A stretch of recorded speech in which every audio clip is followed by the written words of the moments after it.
Hey, what's up, internet? So I've had this Ryobi trimmer for quite a while now, and it is holding up. So I want to share the experience. I'll give you a hand. So I'm a Ryobi fanboy, and that's because a buddy of mine sold me his drill set back in the day, and ever since then I've just had the tools. So I've got a lot of these ONE+ 18-volt batteries for my drill, several other tool set thing that I bought from Home Depot for $200. But I've got a yard now. I want to trim some stuff. I've been doing that for a while, and this is like the cheapest one they sell. And right now, with the battery and charger, just like how I bought it, $70. Not bad. It's got their lowest quality battery. It's 1.3 amp hour. It's the black one, and then it's got the non-quick charger, I want to say. Maybe I'm wrong in saying that, but here it is. I usually get about a half hour out of that battery, though. And then I've got several other batteries, so it's just like a non-stop process for me. If I want to go at the yard the entire day, I just keep swapping out batteries, charging them, and it's just non-stop. Don't got to go get gas. It's awesome. Man. I see people in the store still, because I like I said, I'm a fanboy. I'll go to Home Depot and I'll be like, hey, what do they got going on? And I'll see people talking about the trimmers, and I'll put in my 2 cents if it seems like they're willing to listen. So let's take a look at it. I'll just start from one end and work my way down. Okay, so it's got this rubberized grip that actually makes a lot of a difference between just straight plastic, especially if you're wearing gloves. This thing will grip really good. The switch on this, compared to their 40 volt or even their other 18 volts that seem like they're more burly, the switch on this seems just perfect. Are you used to grabbing just a pole or a rod and just squeezing? Because that's all this is. There's no having to, I don't know, it's just you grab and go. It is not variable. I don't care about that. I don't need to variably whack my grass or whatever it is I'm going at. Just full throttle, it's fine with me. So if I have an unboxed video or video that I took from a year plus ago, I'll show some of it here. It pretty much came in 2 pieces, and then I had to just put it together. It was really simple. No challenge there. Though, overall, it feels kind of flimsy. It'll twist and torque, and you know what, though? It works out because you can just throw it around. You can just throw it around and it'll be there. It might just wiggle around some, but that's okay. Because it just, the end with the string and the motor keeps spinning. So that works. To reverse it for trimming, you got this thing in the midpoint. You just squeeze a couple things and you twist it and you lock in and you're good. And that actually I frequently use, and it's just okay. You'll notice that there's this secondary handle right here. It's comfortable. I'll say that much, especially when you if you're gonna trim the sides of grass, you twist the end and you just grab this and you're good. Let's do some pros and cons. Pro, easy to use. You just grab it. You don't got to worry about the trigger. Nice. Pro, it is inexpensive. $70, and it comes with a battery and a charger. Yes, please. I will do that, and I did. I guess I should say now, Ryobi didn't give me this because I'm not a baller. They don't give me stuff. Maybe someday they will. Pro, it is not loud like a weed whacker with the gas. So you're not going to be bugging your neighbors if you want to do this at midnight. It will be kind of loud, though. Pro, no fumes. You're not going to be breathing the fluid that you're burning up right next to you. That's cool. Pro, no more trips to the gas station. Huh? I mean, you might like to support Saudi Arabia. I don't know. But America, where I get my power is from coal for the most part, and nuclear and natural gas. But either way, if you got solar, you can go hug a tree with this thing. It's really good. 10-inch cut width. Is that a pro? I don't know. Maybe. I can't tell. If it was more or less, I don't think I would really notice too much. I don't know. Pro, it's got these little feet. So when you set it down on the ground, it's not going to tip over. I don't know. Seems like a smart idea. That's a pro. 90-day no-risk satisfaction guaranteed. If you're not satisfied, you can just take the thing back. How easy is that? Pro, you don't have to bash the head into the ground to get the thing to advance, which is awesome.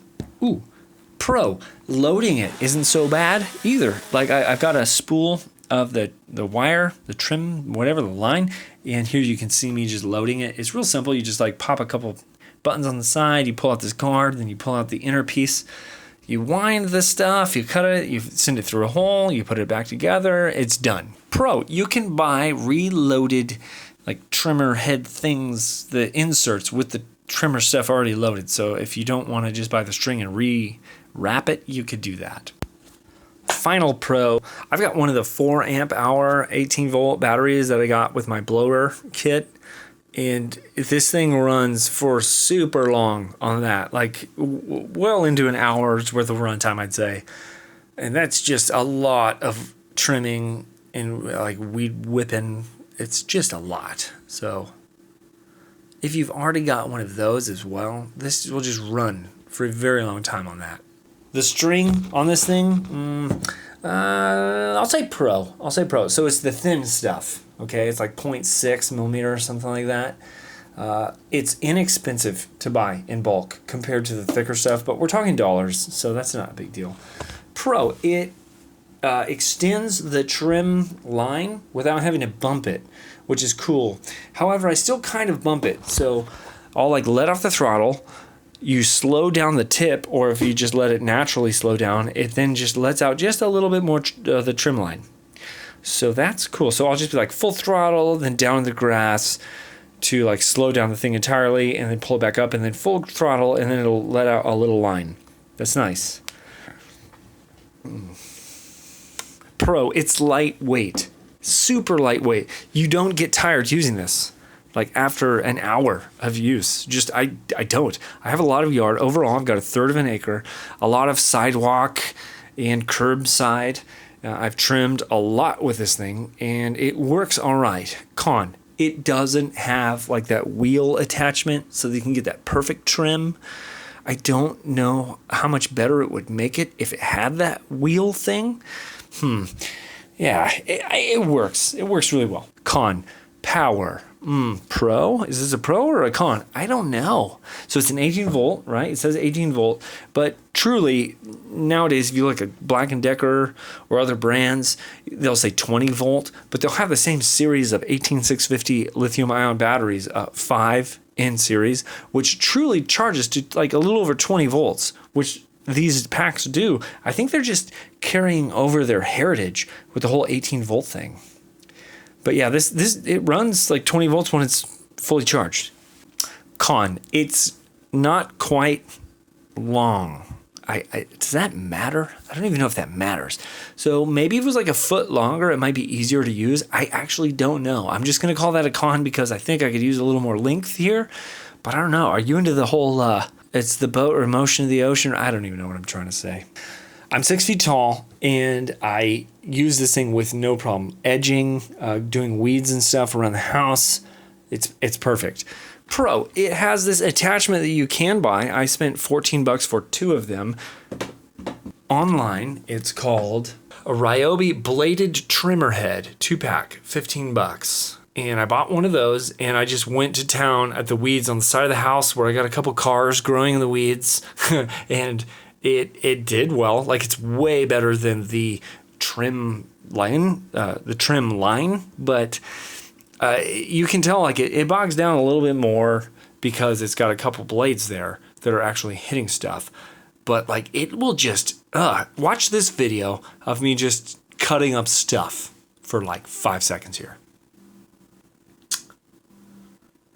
Pro, it uses the ONE+ 18 volt batteries. So if you already have Ryobi stuff, that you can use the battery.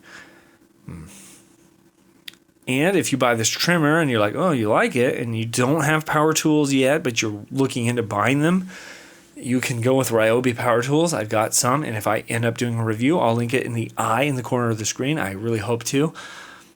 Yeah, you can just expand and keep using the same batteries. Really cool. Here you can see the bank of chargers I have on the wall. And it's way more than the work that I can output through all of my tools versus the amount of charge that I can get from all of this, from all the tools that I've bought over the years. Pro, you can buy this as like a combination with another blower. I don't have that. It's like a smaller blower, but I did buy another blower here, and you'll see it here. So let's show you. Today I filmed me just knocking down all of this knocking down all of this stuff that it was overgrown over these bricks that I have in the backyard. And the battery was not fully charged. Like I used it to drill some stuff earlier. I trimmed down this entire piece. It started raining. That was kind of weird. And then I blew with my blower. Here you can see the blower. And the battery actually still held up. It's got a board in it to where it hits a certain voltage, it will just turn off. Like there's no like dying down in a dramatic fashion and then it turns off. It just, it shuts down so that you don't discharge the batteries too much. So that's a pro. The battery's kind of smart. It won't let you drain it to the point where you're hurting it too bad. I don't know if I want to say this is a con because no company I've ever seen charges the way that I think these 18650 batteries need to be charged, except for Tesla, which is not a trimmer. But let's go with con on that. And this goes for probably every other company out there that's running lithium-ion batteries. They charge to the full 4.2 volts per cell, which is not good for longevity. Essentially, if you can charge to like 80% or maybe like 4.1 volts per cell or something like that, you do so much better in longevity. But still, these batteries last years. I've got one of these older generation batteries. It's finally showing some age where like it isn't lasting long, and it's like 8 years old. So I wanted to share this with you. If you're on the fence, or if you're beside the fence trying to cut your grass or something, and you don't want to spend too much money and you're like, what do I do? If you're just going to trim, like, and you're not going to go full out, like owning your own business, even then though, if I had my own business and I had this, like doing lawn stuff, this would be perfect for a backup. Maybe a general maintenance thing, but this is a good choice. If I get my hands on one of the better 18 volt trimmers or even the Edger, which they don't make anymore, I will do a review on that. It'll be linked once again in the eye in the corner of the screen. That's it for now. Subscribe if you want to see more. Hey, if you want to help me out, press the like button. Hey, if you want to help me out, press the dislike button. Screw it. You engage either way. Metrics? YouTube? Logarithm. Trying to make more videos. Next up is the first review I've ever gotten a product from the company itself, the Orcatorch light. Yep. So stick around for that. It's coming out soon. Plus, I'm working on a project, e-bike battery, where I'm tearing stuff apart and putting it back together. Really cool stuff. Whoa. And I just got done testing the battery for this Orcatorch. And that's that sound you heard. Anyway, hope that helped. See you later, Internet.